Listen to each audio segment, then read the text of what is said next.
Arestado naman ang dalawang Chinese national sa isang drug buy-bust operation sa Mandaluyong. Hiniling ng PIDEA na huwag ipakita ang mukha ng mga sospek at operatiba ng PIDEA upang hindi sila makilala ng iba pang miyembro ng sindikato.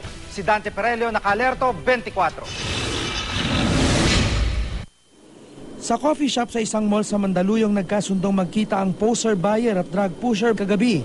Matapos ang palitan ng pera at droga, ibinigay agad ng ahente ang hudyat. Mabilis na kumilos sa mga taga-PIDEA na ikinalat sa lugar at inaresto ang dalawang Chinese national. Miyembro raw sila ng Chua Drug Trafficking Organization sa Metro Manila, mga probinsya sa Region 3 at 4A. Nahuli sila matapos ang halos isang buwang surveillance. Nakuha sa kanila ang 100 gramo ng shabu na may street value na 600,000 pesos at 400,000 pesos marked money. Mga bank statement na hinihinalang ginagamit sa kanilang transaksyon. Nadiskubre rin ng PIDEA ang bagong modus ng grupo para makapasok sa bansa. Katulad nito, nag-a-apply nga as missionaries. So, kumbaga, may bigger group na purportedly sumusuporta sa kanila. Religious kumbaga religious pa ang dahilan.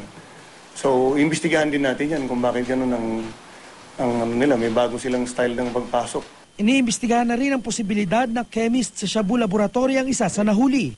Dante Perelio, Naka-Alerto, 24.